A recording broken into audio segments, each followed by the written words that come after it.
আসসালামু আলাইকুম রহমতুল্লাহি ওয়া বারাকাতুহু। আউযু বিল্লাহি মিনাশ শাইতানির রাজিম। বিসমিল্লাহির রহমানির রহিম। আজকে আমরা জাহান্নামের শাস্তিসমূহ জানব কোরআন এবং হাদিস থেকে। তো প্রথমে আমি সূরা ওয়াকিয়ার কয়েকটি আয়াত অধ্যয়ন করছি। এরপর এই আয়াতের আলোকে তাফসিরের মধ্যে কোরআন এবং হাদিসের যে বাণীগুলো রয়েছে জাহান্নামের শাস্তির বিষয় তা আমরা জানবো ইনশাল্লাহ। বিসমিল্লাহির রহমানির রহিম। ওয়াসহাবুশ শিমালি মা আসহাবুশ শিমাল। বাঁ দিকের লোকদের দুর্ভাগ্যের কথা আর কি বলা যাবে। ফি সামুমি ওয়া হামিম। তারা লু হাওয়ার হলকা ফুটন্ত পানি, ওয়াজিল্লিম মিন ইয়াহমুম, এমন কালো দুয়ার ছায়ার নিচে থাকবে।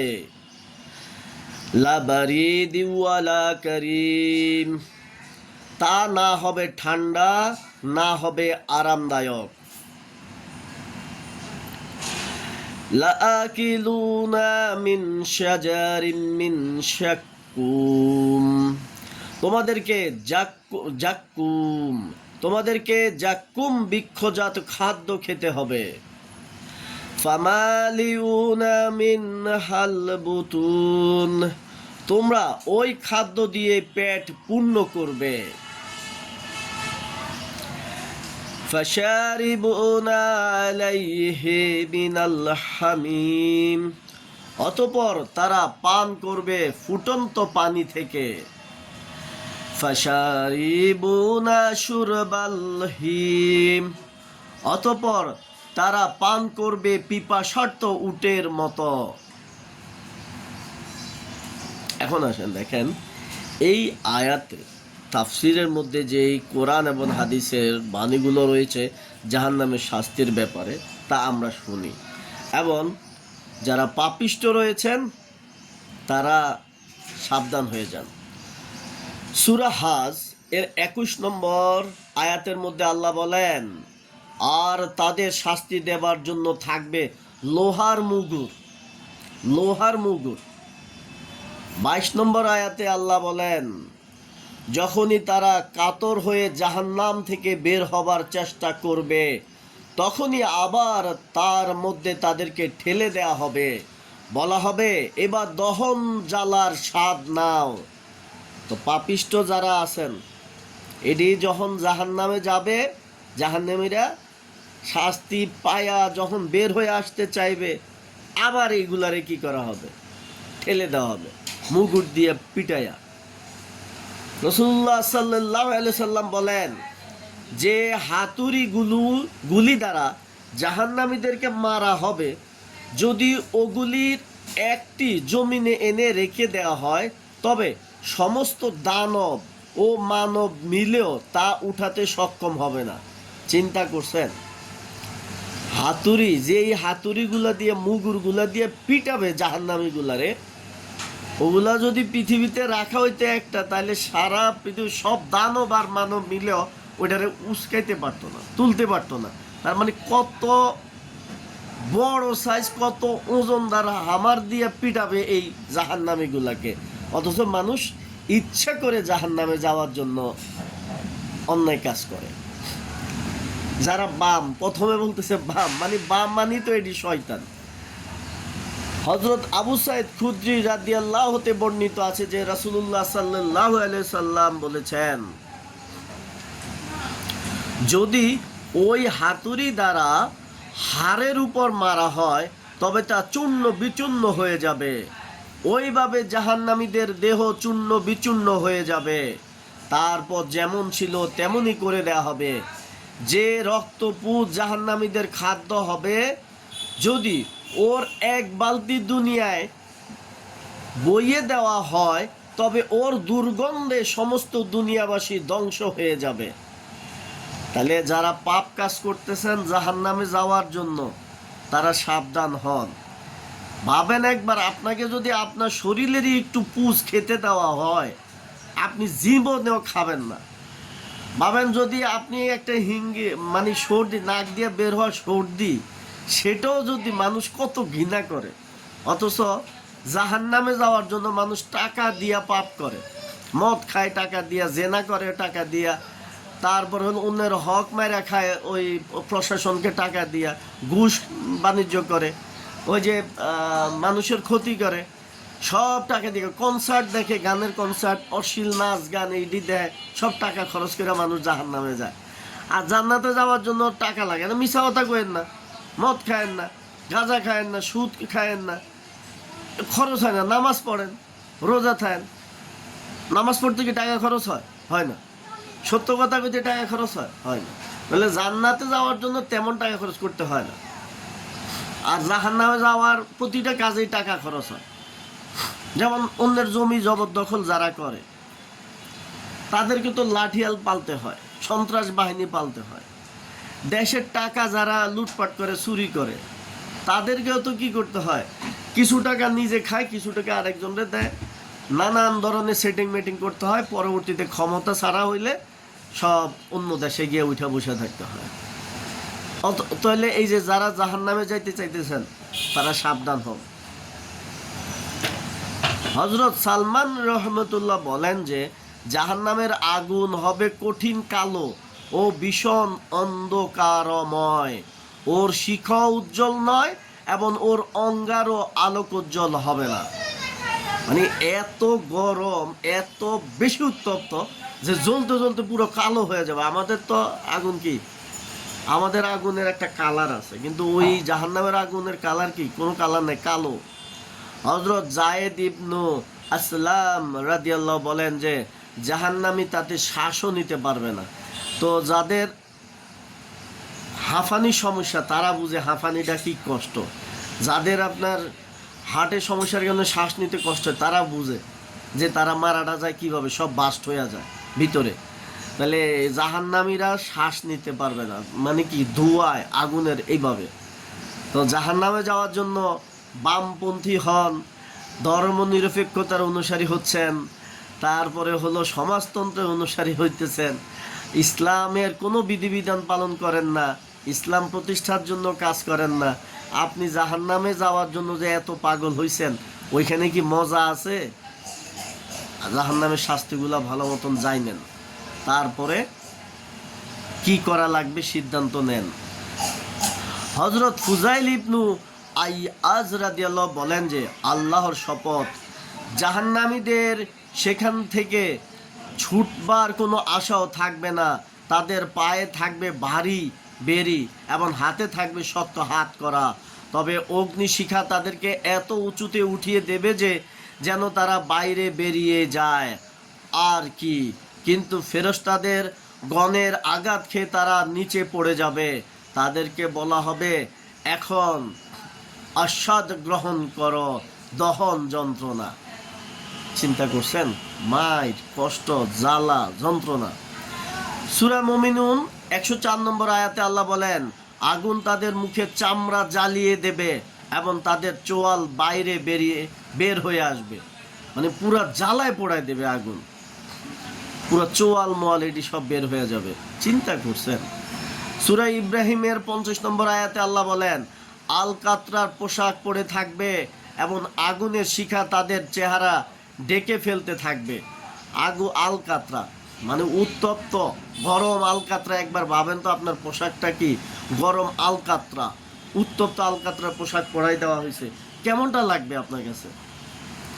অথচ আপনি জাহান্নামে যাওয়ার জন্য পাগল হয়ে গেছেন। হযরত আবু উমামা রাদিয়াল্লাহু থেকে বর্ণিত আছে যে নবী সাল্লাল্লাহু আলাইহি সাল্লাম গলিত পুজ পান করানো হবে। নবী সাল্লাল্লাহু আলাইহি সাল্লাম বলেন, গলিত পুজ পান করানো হবে যা সে অতি কষ্টে গলাধঃকরণ করবে। এই উক্তির ব্যাখ্যায় বলেন যে যখন তার কাছে তা নিয়ে যাওয়া হবে তখন তার খুব কষ্ট হবে। মুখের কাছে পৌঁছা মাত্রই সমস্ত চেহারা চামড়া ঝলসে গিয়ে তাতে পড়ে যাবে। এক চুমুক নেয়া মাত্রই পেটের নাড়ি বুড়ি পায়খানার দ্বার দিয়ে বেরিয়ে যাবে। পুজ পুজ খাওয়ানো হবে। এবং পুজগুলা কত ভয়ঙ্কর যে কি হবে, নারী বুড়ি এগুলো সব কি হয়ে যাবে, বের হয়ে যাবে। এত দুর্গন্ধময়, এত উত্তপ্ত, এত নিকৃষ্ট মানের পুজ খাওয়ানো হবে জাহান্নামীদেরকে। একবার নিজে টেস্ট করে যান। যারা পাপ কাজ করতেছেন, ইসলামের বিধিবিধান মানেন না, ইসলামের পক্ষে চলেন না, তারা একবার নিজের পুজটা খায়া টেস্ট করে পৃথিবীতে তারপরে যায়েন, তাহলে বুঝতে পারবেন আপনার আসলে কি করা উচিত। ইসলামের বিরোধিতা করে, ইসলাম শয়তানের পক্ষে চলে নিজে সর্বনাশ নিজে করতেছেন। সূরা হুদের 106 নম্বর আয়াতে আল্লাহ বলেন, হতভাগ্যরা জাহান্নামে যাবে, যেখানে অত্যাধিক গরমে ও পিপাসায় তারা হা পাতে ও আত্মচিৎকার করতে থাকবে। দেখেন, এই পৃথিবীতে দেখেন তো ভাই, আপনি যখন রৌদ্রের ভিতর দিয়ে বা গরমে রাস্তায় বের হন, তখন পানির পিপাসা লাগলে আপনার কাছে কেমন লাগে? এইটাই ফিল করে পাপ কাজটা বন্ধ করেন, জাহান্নামে যাবেন, আগুনে জ্বলবেন, পুষ খাবেন, মায়ের খাবেন, সাপের কামড় খাবেন, তখন গিয়ে আপনার কি যেই যে যন্ত্রণায় পিপাসার্থ হবেন, আত্মচিৎকার করতে থাকবেন। কেন আপনি জাহান্নামে যাচ্ছেন? কেন আপনি ইসলাম অনুসরণ করতেছেন না? কেন আল্লাহর হুকুম মতন চলেন না? কেন? তারপরে সূরা আন-নাবার 24 নম্বর আয়াতে আল্লাহ বলেন, সেখানে কোনো রকম ঠান্ডা ও পানযোগ্য কোনো জিনিসের স্বাদই তারা পাবে না। পিপাসার্থ হয়ে গেছে। একটু আখের শরবত খেলে কত ভালো লাগে এই দুনিয়াতে, দেখেন। একটু লেবুর শরবত খেলে কত ভালো লাগে, পিপাসাটা নিবারণ করেন। কিন্তু জাহান্নামে যে আপনি টাকা খরচ করে যে জাহান্নামে যান, সারাটা জীবন ধর্মনিরপেক্ষতার জন্য সময়টা ব্যয় করেন, সারাটা জীবন বামপন্থী, সারাটা জীবন শয়তানি বানরামি, সুদের ব্যবসা করেন, ঘুষ খান, জেনার ব্যবসা করে, অনন্ত আছে পতিতালয়ের ব্যবসা করে, আর এই যে ব্যাংকগুলা করে করে যে সুদের কারবারি করেন, লাভ কি? আপনার তো ডায়াবেটিস, খাইতে তো পারেন না দুনিয়ায়, আপনার তো বাতের ব্যারাম, শুইতে পারেন না নরম বিছানায়, তো লাভ কি হইলো? গাড়িতে বইলেও পিছন দিক দিয়ে অনেকে আছে একটা ইয়া দিয়া থোয়া লাগে, মানে এই বুঝতে পারে না, হাড় ক্ষয় হয়ে গেছে। তাহলে এই যে সুদের ব্যবসা করে হাজার হাজার কোটি টাকার মালিক হয়ে লাভ কি? জাহান্নামে যাইতেছেন। কি ফয়দা? মদের ব্যবসা করেন, কি লাভ? চোরের মতন দৌড়ান, দাঁড়ান, পালান, কি লাভ? জাহান্নামে যাওয়ার ব্যবস্থা করে ফেলতেছেন। মহিমান্বিত আল্লাহ আরো বলেন, নিশ্চয়ই জাক্কুম বৃক্ষ হবে পাপীর খাদ্য, গলিত তাম্রের মতো, ওটা তার উদরে ফুটতে থাকবে ফুটন্ত পানির মতো, তাকে ধর এবং টেনে নিয়ে যাও জাহান্নামের মধ্যস্থলে, অতঃপর তার মস্তকের উপর ফুটন্ত পানি ঢেলে শাস্তি দাও, আর বলা হবে, আস্বাদ গ্রহণ করো, তুমি তো ছিলে সম্মানিত, অভিজাত। এটা তো ওটাই যে বিষয়ে তোমরা সন্দেহ করতে। হাদিসে আছে যে জাহান্নামের 4 প্রাচীরের প্রশস্ততা 40 বছরের পথ। এই যে 4টা প্রাচীরের প্রশস্ততা 40 বছরের পথ। আল্লাহ! আর এই প্রাচীরগুলো তো ভাই আগুনের তৈরি। সূরা হজের 19 নম্বর আয়াতে আল্লাহ বলেন, এই দুটি পক্ষ, এদের মধ্যে রয়েছে এদের রবের ব্যাপারে বিরোধ, এদের মধ্যে যারা কুফরি করেছে তাদের জন্যে আগুনের পোশাক কাটা হয়ে গেছে, তাদের মাথায় ফুটন্ত পানি ঢেলে দেওয়া হবে। বামপন্থী, আগুনের পোশাক কাটা হয়ে গেছে, আপনার জন্য আগুনের পোশাক বানানো হয়ে গেছে, আর ফুটন্ত পানি আপনার মাথায় ঢেলে দেওয়া হবে জাহান্নামের মধ্যে। সূরা হজের 20 নম্বর আয়াতে আল্লাহ বলেন, যার ফলে শুধু তাদের চামড়াই নয়, পেটের ভেতরের অংশ গলে যাবে। এই ফুটন্ত পানি যখন ঢালবে, পেটের ভিতরেও যা আছে সব গলে যাবে, শুধু চামড়া উপর দিয়ে জ্বলবে তা না।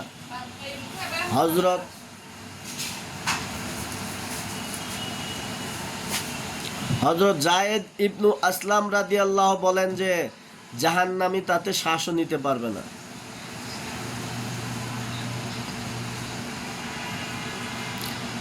সূরা ইব্রাহিম 49 নম্বর আয়াত, আল্লাহ বলেন, সেদিন তোমরা অপরাধীদের দেখবে শিকলে তাদের হাত পা বাঁধা।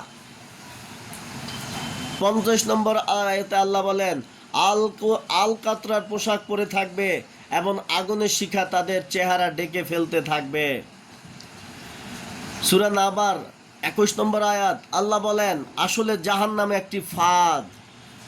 22 নম্বর আয়াতে আল্লাহ বলেন, বিদ্রোহীদের আবাস, সেখানে তারা যুগের পর যুগ থাকবে, সেখানে কোনো রকম ঠান্ডা ও পানযোগ্য কোনো জিনিসেরই স্বাদ পাবে না। তাইলে কারা মানুষ যে কি অবস্থা, কেন যে মানুষ যে পাপ করে, হ্যাঁ, কেন যে মানুষ পাপ করে, কেন যে মানুষ জাহান্নামে যাওয়ার জন্য এত ব্যতিব্যস্ত হয়েছে, কি আছে, কি লাভে? তারপরে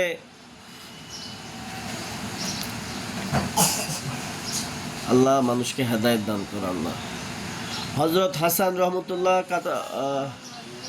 তাও আমরা এই যে দেখেন, সেখানে আরো কি আছে, সাপ, বিষধর সাপ আপনাকে কামড়াইতে থাকবে, আপনি খাবার পাবেন না, আপনি পানি পাবেন না, পানি চাইলে দেওয়া হবে গরম পুজ, গন্ধযুক্ত পুজ, পানি খাবার চাইলে দেওয়া হবে যে জাকুম ফল, পোশাক চাইবেন দেওয়া হবে আলকাতরা গরম পোশাক, গরম উত্তপ্ত ফুটন্ত পানি ঢাইলে দেবে শুধু মাথায়, আগুনের মধ্যে জ্বলতে থাকবেন, ফেরেশতারা হামার দিয়ে পিটাইতে থাকবে।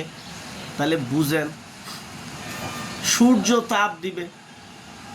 তাহলে এই যে কষ্টগুলা কেন সহ্য করার জন্য, কেন এই জাহান্নামে যাওয়ার জন্য আপনারা পাপ কাজ করতেছেন? ভাই, একটু নেকির কাজ করেন, আল্লাহর পথে চলেন, কোরআন হাদিস অনুযায়ী চলেন, জাহান্নাম থেকে নিজেদেরকে রক্ষা করুন। ইসলাম প্রতিষ্ঠা করার জন্য কাজ করেন, ইসলাম প্রতিষ্ঠা করার জন্য টাকা ব্যয় করেন, জীবন ব্যয় করেন। আল্লাহ সকলকে যেন হেদায়েত করে, আমাদেরকে আল্লাহ যেন জাহান্নাম থেকে রক্ষা করে জান্নাতে যাওয়ার ব্যবস্থা করে দেন। আল্লাহর কাছে আমরা সেই তৌফিক কামনা করি, দয়া কামনা করি। আসসালামু আলাইকুম রহমতুল্লাহি ওয়া বারাকাতুহু।